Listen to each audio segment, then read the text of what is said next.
दोस्तों दोस्तों कहा जाता है क्राइम यदि कितना भी शातित तरीके से किया जाए, लेकिन यदि क्राइम को पकड़ने के लिए प्रशासन यदि एड़ी चोटी लगा दे और क्राइम कितना भी शातित तरीके से किया जाए, क्राइम जब प्रशासन अपने हद तक पहुंच जाता है तो एक ना एक दिन क्राइम के घटना जरूर खुलासा करके लाता है। तो आज की कहानी में कुछ ऐसा ही कुछ घटना घटता है कि दरअसल मैं जो बात कर रहा हूं यह है दिल्ली के सटे हुए एक नोएडा पड़ता है। नोएडा का ही कहानी है। एक लाश मिलता है, डेड बॉडी जैसे ही मालूम चलता है प्रशासन ने इसके जानकारी लेती है, लेकिन जानकारी लेने के बाद भी सन रह जाते हैं, इसका जानकारी का पता नहीं चलता है। जब प्रशासन हैरान हो जाते हैं, नगरवासी ने भी नहीं बताते हैं, तब इलाका ने एक चाल खेलती है, आखिर इस मुजरिम को पकड़ा कैसे जाए। इसलिए इस प्रशासन भी एक गेम खेलती है, और गेम खेलती ऐसी है जो कि गेम खेलने के बाद जब इसका खुलासा होता है तो आप भी सोचने और समझने पर दोस्तों मजबूर हो जाएंगे। तो आज इस वीडियो में बने रहें। नमस्कार, आदाब, सत श्री अकाल। मेरा नाम रामजी राज। दरअसल मैं बात कर रहा हूं दिल्ली प्रदेश से सटे हुए नोएडा का है, और नोएडा में ही एक जगह पड़ता है जिस जगह का नाम है, एक थाना है बगल में, उसका नाम है इकोटेक थाना। और इकोटेक थाना के अंतर्गत एक इलाका है ककराका इलाका, और ककराका इलाका में ही एक लाश बरामद होता है। जब गांव के लोगों ने इस लाश को देखती है, देखने के बाद काफी लोग आश्चर्यचकित हो जाते हैं। हालांकि वो गांव नहीं बल्कि वो शहर होता है जो फेज 2 के नाम से जाना जाता है, और वहां पे एक लाश मिलता है, वो भी 25 साल के युवक का। जैसे ही मालूम चलता है प्रशासन उस मौके वारदात तक पहुंचती है, और मौके वारदात तक पहुंचने के बाद तलाशी ली जाती है कि आखिरकार ये लाश है तो किनका है। आसपास के तमाम लोगों ने यही बताते हैं कि सर हम लोगों का पता नहीं, लेकिन हम लोगों ने यह देखा कि इसी के बगल में एक लाश पड़ा हुआ है। तब से ही हम लोगों ने फौरन प्रशासन को सूचना दिया, और जैसी प्रशासन को सूचना दिया, सूचना देने के बाद आज एक खुलासा हुआ है। तब से प्रशासन भी सोचने लगते हैं कि आखिरकार इसका कत्ल भी नहीं किया गया है, इसका कोई ऐसा सबूत नहीं मालूम चल रहा है कि आखिर इसका हत्या कैसे की गई है। तब से थाना ने प्रशासन के आदेश पर इनका सूचना जो है एक डीएम तक पहुंच जाती है। तो डीएम ने ये बताते हैं कि फौरन इसका पोस्टमार्टम रिपोर्ट के दर्ज किया जाए। जैसे पोस्टमार्टम रिपोर्ट के लिए मालूम चलता है, प्रशासन ने हॉस्पिटल ले जाया जाता है उस लाश को, और उस लाश को ले जाने के बाद पोस्टमार्टम की जाती है। जैसी पोस्टमार्टम की जाती है तो डॉक्टरों ने बताता है कि इसका गला दबा करके हत्या की गई है। जैसी हत्या का खुलासा होता है प्रशासन भी दंग रह जाते हैं, और दंग रहने के बाद 2-3 दिन तक बीत जाता है, फिर भी इस लाश का जानकारी नहीं मिलता है। तब से ही प्रशासन अपने कामियों पे अपने टीम को लगा देती है, और जैसे लगाती है 3 दिन बीत जाता है। ये दरअसल एक घटना मैं सुनाने जा रहा हूं। एक घटना है, ये 9 से 10 जनवरी के बीच में घटना हुआ था, लेकिन प्रशासन के पास रिपोर्ट पहुंचती है 12 जनवरी को। जैसे ही 12 जनवरी को रिपोर्ट पहुंचती है, पहुंचने के बाद प्रशासन इस लाश को हिरासत में लेती है, और लेने के बाद जब पोस्टमार्टम करने के बाद भी जानकारी नहीं मिलता है, तब 3 दिन बीतने के बाद उसी के रास्ते पे एक कार्ड मिलता है, और उस कार्ड में नजर सेम टू सेम आता है कि वही युवक है जिसका हत्या की गई है। जैसे मालूम चलता है तो वहां पे कार्ड मिलता है, उसी के बगल में एक कंपनी है जिस कंपनी का नाम है फेज 2 के इलाका में एक नगर के बगल में ही एक हिलेक्स कंपनी है, उस कंपनी के ही बगल में मिलता है। गार्ड से पूछा जाता है कि क्या इस कार्ड के में जो फोटो है, तस्वीरें जो दिख रहा है, आप लोग क्या जानते हैं? गार्ड ने बताते हैं सर मुझे नहीं पता है, लेकिन हमारे कर्मचारियों को यदि दिखाइएगा तो शायद बता सकते हैं। जैसे प्रशासन को कंपनी में आने का आदेश मिलता है, कंपनी में पहुंचते हैं और वहां के तमाम कर्मचारियों से पूछताछ किया जाता है, उस कार्ड को दिखाया जाता है, तो बहुत सारे कर्मचारी ने बताते हैं कि हाँ, ये तो कोई और नहीं बल्कि हमारे ही कंपनी का एक युवक है जिनका नाम है विपिन, और विपिन का ही हत्या हुआ है।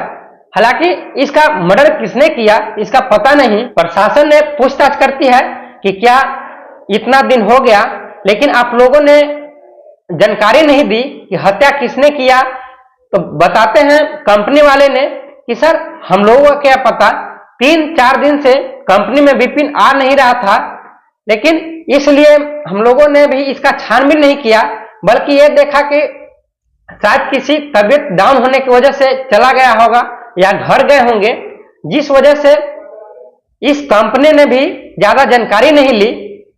तब से ही प्रशासन ने बोलते हैं कि आप लोग का डॉक्यूमेंट्स तो विपिन के जरूर रखे होंगे।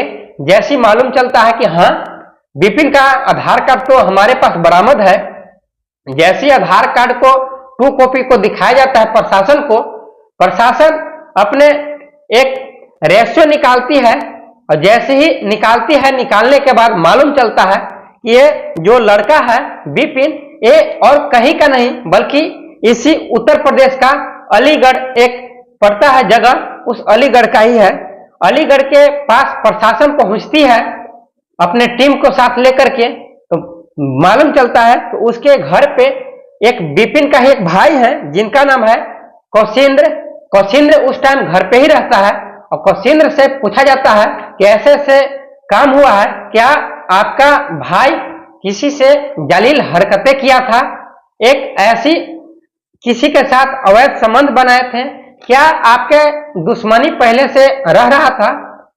कौशिंद्र ने बताते हैं कि नहीं, हमारा भाई एक काफी कुशल परिवार से बिलोंग करता है, कोई दिक्कत नहीं था, लेकिन किसने हत्या किया मुझे नहीं पता, लेकिन क्या बात है, कहाँ मिला लाश मुझे जानकारी नहीं। प्रशासन ने अपने कौशिंद्र को भी पकड़ते हैं और साथ साथ ही विपिन को, अपने माता पिता को भी पकड़ करके इसी एक नोएडा के इस थाने में लाया जाता है और सख्ती से पूछताछ किया जाता है। जैसी प्रशासन अपना शक्ति दिखाना जारी करती है, इन लोगों ने टूट जाती है, और टूटने के बाद भी नहीं बताती है, बोलती है कि सर हम लोगों का कुछ पता नहीं है, दरअसल हमारा बेटा तो कंपनी में काम करता है, लेकिन क्या बात है जानकारी नहीं है। बताते हैं कि क्या आपके फैमिली भी यहाँ पे रहते हैं? बताते हैं कि हाँ, हमारी फैमिली तो जरूर है, विपिन का ही एक दोस्त है और साथ ही साथ इनका बहन भी रहती है, बहन के अपने हस्बैंड भी हैं, यानी कि विपिन के रिश्ते में जीजा लगते हैं, और चचेरी बहन भी है, उनके भी फैमिली रहा करते हैं। जैसी मालूम चलता है उन फैमिली को भी बुलाया जाता है, फैमिली से भी पूछताछ करती है, फिर भी जानकारी नहीं मिलता है। इसके बाद में प्रशासन ने एक गेम खेलती है कि ऐसे जानकारी नहीं मिलेगा। प्रशासन ने एक चाल खेलती है कि जो भी कातिल होगा उसका जो भी युवक नाम बताएगा, इसके जानकारी देगा, गुप्त रूप में इसका नाम रिकॉर्ड किया जाएगा और इसका बारे में किसी को बताया नहीं जाएगा, और साथ ही साथ इस पर इनाम रखा जाता है कि 25,000 रुपए जो शख्स बताएगा उसका इनाम दिया जाएगा। तब से ही कोई भी नहीं बताता, इसका बावजूद भी तब प्रशासन और घबरा जाती है। आखिरकार ऐसा क्या है?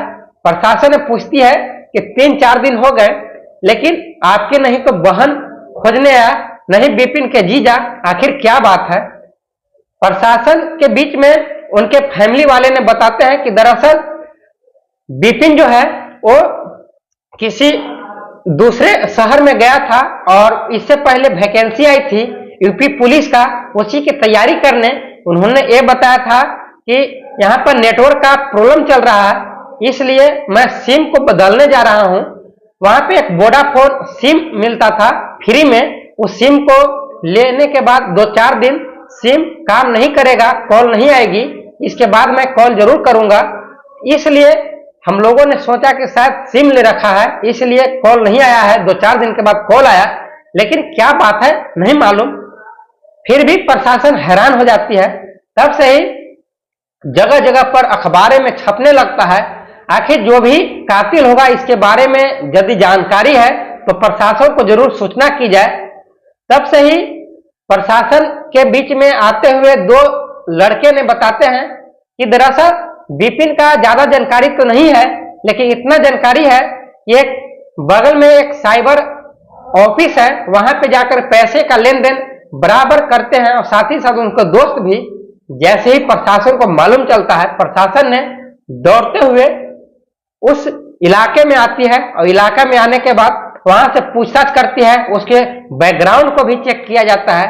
जैसे ही बैकग्राउंड को चेक किया जाता है और चेक करने के बाद बताया जाता है कि वहां के ही बगल में एक साइबर एक केयर है, वहां पे ऑनलाइन का कारोबार होता है, फॉर्म वगैरह भरा जाता है, वहां पे शायद बराबर आते रहते हैं। जैसी जानकारी ली जाती है वहां पे तो मालूम चलता है कि कोई भी नहीं आया, लेकिन जैसे सीसीटीवी को खंगाला जाता है और सीसी कैमरे में रिकॉर्ड की जाती है तो मालूम चलता है कि 2-4 दिन पहले आए थे, लेकिन इसके बाद में नहीं आए। तब से ही उसके जो विपिन था उसके बायोडाटा में साथ साथ डायरी में भी वो शख्स ने रिकॉर्ड करता था कि क्या फॉर्म भरा है, क्या ट्रांजैक्शन या रिजेक्शन जो भी हो प्रक्रिया हो, अपने डायरी में नोट करता था। तब से बताते हैं कि हाँ इतने तारीख को आए थे हमसे कुछ पैसे निकलवाने, मैंने निकाल करके दिया था। लेकिन बताती है प्रशासन ने कि क्या विपिन के साथ और कोई थे, बताते हैं कि हाँ उनका दोस्त है और उनके दोस्त के नाम रहता है कौशिंद्र, बल्कि वो किसी और नहीं बल्कि अपना ही वो भाई था। और इसके साथ साथ अपना एक जीजा है और जीजा जो चचेरी बहन के अपना हस्बैंड है उनका नाम है जॉनी भी साथ आए थे, लेकिन पैसे लेकर चले गए थे। जैसे दोनों को बातचीत होता है, फिर से 3 दिन तक सीसीटीवी को खंगाला जाता है तो मालूम चलता है कि 2 दिन के बाद जब इस विपिन को हत्या की गई है, इसके बाद 2 दिन के बाद जॉनी ने दोबारा पहुंचते हैं दो दोस्तों के साथ। पहुंचने के बाद पैसे का निकालने का प्रोग्राम होता है, पैसे तो निकलता है, तब से डायरी में मेंशन रहता है कि आखिर पैसे कहां से निकाला गया। दोबारा फिर जॉनी को बुलाया जाता है और प्रशासन ने अपने कस्टडी में लेती है और कस्टडी में लेने के बाद बातचीत होता है कि क्या दोबारा किस लिए गया था। जॉनी ने अपने बातों को इधर उधर कहलाती है, लेकिन फिर भी प्रशासन के बीच में इतना देर तक टिक नहीं पाता। तब से ही हकीकत जो भी कहानी था इसके बारे में बताता है।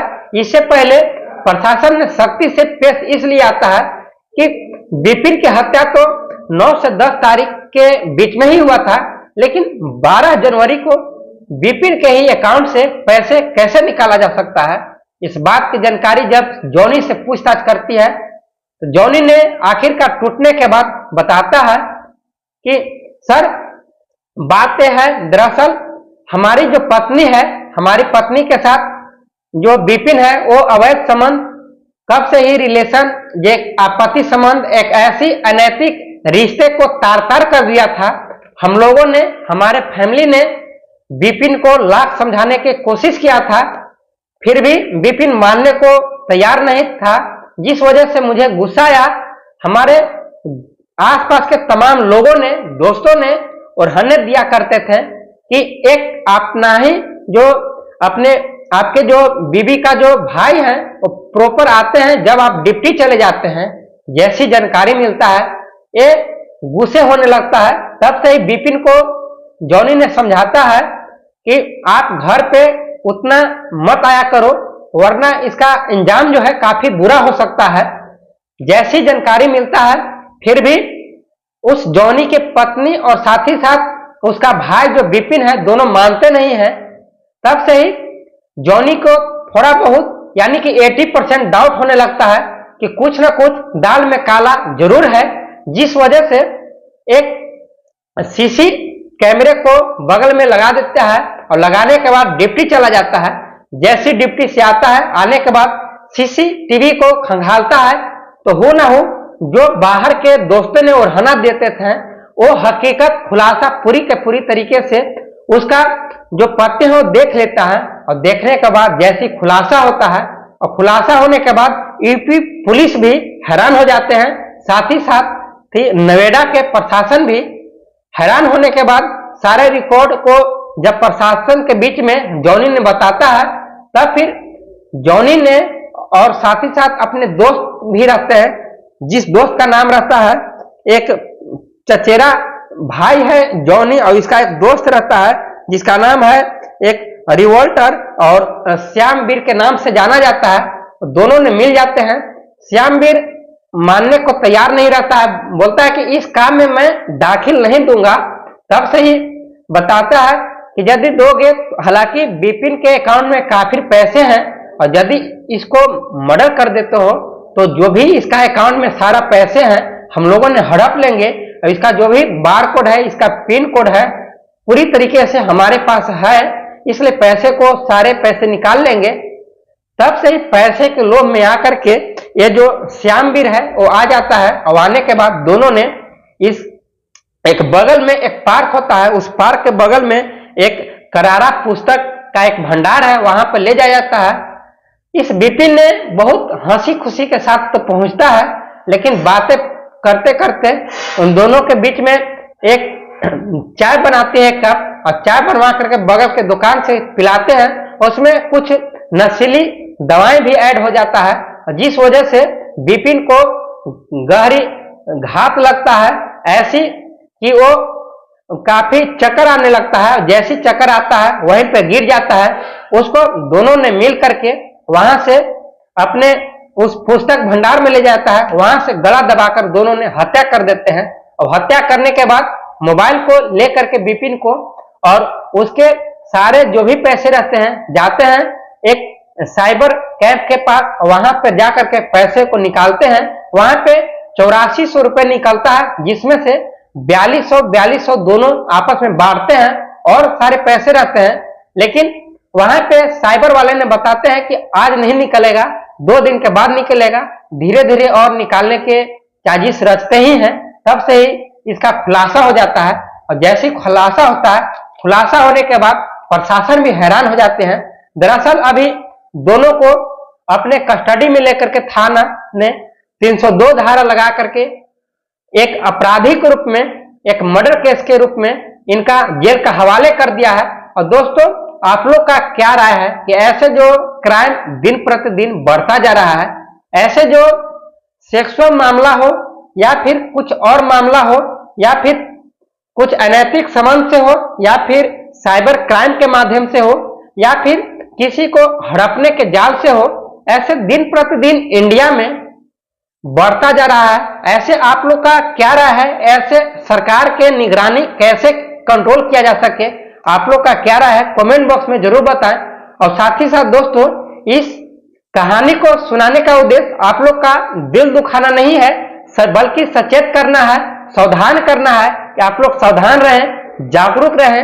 ऐसे यदि क्राइम हो रहा है, ऐसे यदि अपने पारंपरिक रिश्ते को तार-तार यदि हो रहा है, तो फौरन प्रशासन को सूचना दें, अपने डीएम को दें, अपने नजदीकी थाना में इन्वॉल्व करें। क्या गुड बेड है, क्या बेड बेड है, इसके बारे में गुड टच और बेड टच के जानकारी हो। इसके बाद में क्या हमें किसके साथ संबंध को रिलेट करना है, इसके बाद ही में ही हम अपना पारंपरिक तरीके से इसका हद तक पहुंचे। और साथ ही साथ इस वीडियो को लाइक और सब्सक्राइब करें। और चलिए, आज के लिए कहानी इतना ही। और जो भी दोस्तों कमेंट में नाम देंगे, उनका आने वाले वीडियो में उनका नाम लूंगा।